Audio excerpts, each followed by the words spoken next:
Assalamualaikum warahmatullahi wabarakatuh. Bismillahirrahmanirrahim. Alhamdulillahirabbil alamin. Hamdan yuafi ni'amahu wa yukafi majidah. Asyhadu alla ilaha illallah wahdahu la syarikalah wa asyhadu anna Muhammadan abduhu wa rasuluh wa la nabiyya ba'dah. Allahumma sholli ala sayyidina Muhammad wa ala ali sayyidina Muhammad wa sallim wa barik alaihi. Amma ba'du. Dengan channel Tukang Kebon dan Kucing yang setia di sini, alhamdulillah wa syukrulillah kita bisa berjumpa kembali, dan kali ini di detik-detik menjelang kabar besar bahwasanya akan ada demonstrasi besar-besaran tanggal 25 Agustus besok, berarti hari ini adalah tanggal 24 Agustus. Kembali saya Tukang Kebon akan mengetengahkan sebuah bahasan mengenai budak angon atau Satrio Piningit, dan kali ini saya akan mengetengahkan sebuah judul seperti yang telah saya janjikan kemarin tentang Merapi, yaitu Mengapa Merapi, Perahu Hanyut dan Tempat Bertemu.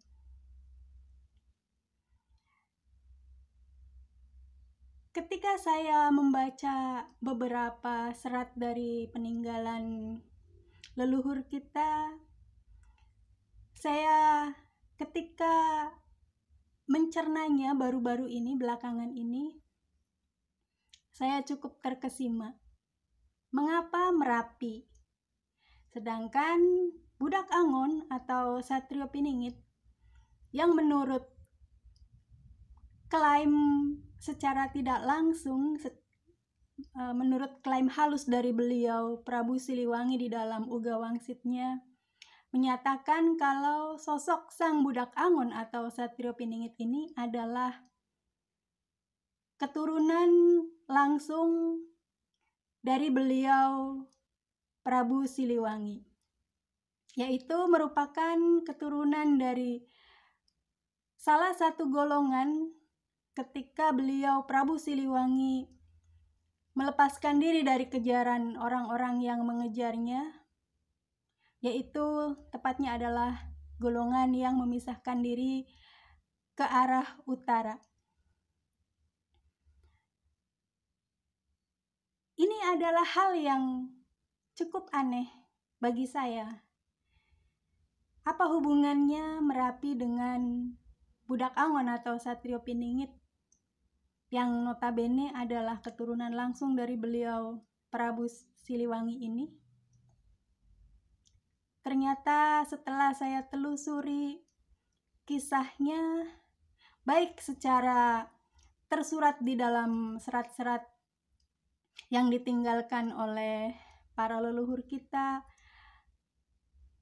juga yang berasal dari kisah-kisah tutur, kisah-kisah ujar yang hidup di tengah masyarakat kita, khususnya adalah di tempat saya berada, di masyarakat, lingkungan masyarakat saya, tentang sosok beliau Prabu Siliwangi dan kaitan-kaitan lainnya yang kemudian ada hubungannya dengan kisah budak angon atau Satrio Piningit. Ternyata ada satu titik yang menjadi pertemuan dan menjadi tali simpul yang kemudian mengikat. Mengapa Merapi? Ada apa dengan Merapi? Setelah ditelusuri, ditemukanlah jawabannya, karena apa yang disampaikan oleh beliau Prabu Jayabaya di dalam salah satu jangkanya, beliau menyatakan bahwa sosok budak angon atau Satrio Piningit ini dalam sebuah masa hidupnya akan terhanyut oleh perahu, dan perahu hanyut itu akan mengarah mengikuti arus dari barat ke timur. Dan dari sini pula menjadi alasan kenapa sosok budak angon atau Satrio Piningit di masa tertentunya kemudian kembali ke pakuannya, ke tempat kelahirannya, yaitu ke wilayah barat, dan adanya tepatnya adalah barat yang ada di utaranya. Untuk lebih mengetahui lagi tentang kisah perahu hanyut, saya pernah mengupasnya di video yang sebelumnya. Silahkan bagi sahabat yang baru mengikuti channel ini bisa menontonnya di sana, dan bagi yang telah menyimaknya mudah-mudahan masih ingat dengan isi yang saya sampaikan di video tersebut, dan bila sudah agak-agak lupa boleh untuk kembali memutarnya dan memperhatikan isinya. Perahu hanyut membawa sosok budak Angon atau Satrio Piningit dari wilayah barat ke timur Pulau Jawa. Dan ternyata wilayah timur tersebut tepatnya adalah di wilayah di mana terdapat Gunung Merapi. Kita bisa lihat juga di serat Darmo Gandul, salah satu peninggalan dari leluhur kita juga. Di situ disampaikan sumpah oleh sosok yang pada saatnya akan menjadi pamomong bagi sang budak Angon atau Satrio Piningit, yaitu Sabdo Palon Noyo Genggong. Beliau, sang Sabdo Palon Noyo Genggong ini, ketika, mohon maaf apabila saya mengatakan ini, memaki raja terakhir dari Raja Majapahit, yaitu Brawijaya Pamungkas. Beliau menyatakan bahwa sang raja ini cubluk, dasar raja cubluk, beliau bilang. Sang Sabda Palon menyampaikan itu, dasar raja bodoh, demikian terjemahannya. Dikarenakan sebuah kejadian, lalu beliau, sang Sabdo Palon ini menyatakan, sejak saat itu sang Sabdo Palon yang merupakan sosok pamomong bagi raja-raja besar di seluruh Indonesia, pada saat itu tidak akan lagi memomong para raja, dan artinya kebesaran, keagungan, kesaktian, kedikdayaan, kejayaan Indonesia purba sebelum Indonesia lahir tahun 1945 kemarin akan sirna dan mulai meredup, sampai dengan masa datangnya sosok yang akan dibimbing, yang akan dimomong oleh Sabdo Palon Noyo Genggong, yaitu budak Angon atau Satrio Piningit. Dan ketika beliau, sang Sabdo Palon, meninggalkan wilayah tempat beradanya pada masa itu, yaitu di wilayah Kerajaan Majapahit, yang beliau tuju adalah Gunung Merapi. Karena beliau tahu pada saatnya sosok budak Angon atau Satrio Piningit akan berlayar mengikuti arus, terhanyut oleh perahu yang hanyut ke wilayah tersebut, dan kemudian bersandar di sana, turun di situ untuk menuntut ilmu, kemudian dididik oleh para dewa yang ada di dalamnya. Para dewa dalam artian spiritual maupun para dewa dalam artian metaforis. Beliau, sang Sabdo Palon, menyatakan kelak setelah 500 tahun masa kejadian tersebut akan terjadi tanda dari Gunung Merapi bahwasanya sosok budak Angon atau Satrio Piningit telah hadir di tengah-tengah masyarakatnya, di tengah-tengah bangsanya, dan telah siap untuk membangun bangsa dan negaranya. Mohon maaf.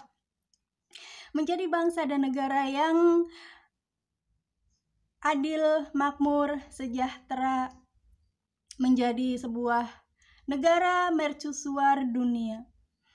Dibanggakan tidak karena membanggakan diri atau merasa bangga terhadap dirinya, tetapi dibanggakan karena benar-benar membanggakan dan membuat seluruh mata umat manusia di semesta ini tertuju kepadanya, yaitu tertuju kepada negara Indonesia.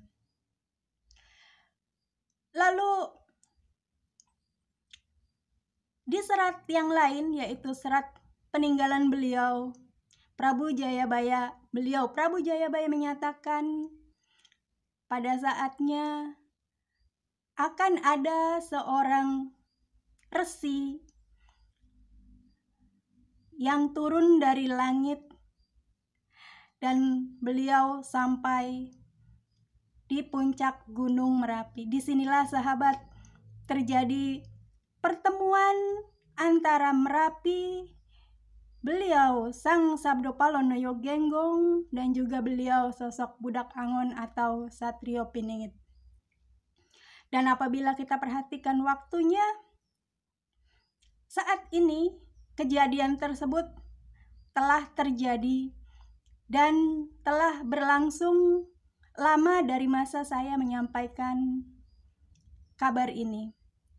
Sebab saat ini beliau sosok Budak Angon atau Satrio Piningit, apabila kita melihat keadaan-keadaan yang tersaji di depan kita, sudah kembali ke wilayah tempat tinggalnya yang asli, yaitu tempat beliau dilahirkan, tempat tumpah darahnya pertama kali beliau menapakkan bumi, menapakkan kaki ke muka bumi dan lahir dari rahim ibundanya tercinta. Demikian kiranya hal yang terjadi di puncak Merapi. Perwakilan dari 3 makhluk Allah, dari 3 yang mewakili anasir-anasirnya sendiri, yaitu dari golongan umat manusia yang sudah ditakdirkan, digariskan kelak akan menjadi khalifah di atas muka bumi, dari golongan bangsa para dewa atau makhluk gaib, yaitu beliau Sang Sabdopalono Yogenggong, dan dari bumi di mana manusia diambil saripatinya, penciptaannya, awal penciptaannya, yaitu Gunung Merapi. Di sanalah 3 sosok ini kemudian bertemu. Itulah makanya menjadi sebab mengapa Merapi begitu menjadi sangat penting. Sampai di sini dulu sahabat yang bisa saya sampaikan tentang hal yang menarik lainnya mengenai Gunung Merapi, dan ini adalah hal yang sangat penting. Insya Allah akan saya lanjutkan di konten yang berikutnya. Billahi taufik wal hidayah wal inayah. Wassalamualaikum warahmatullahi wabarakatuh. Sampai jumpa di konten yang lainnya.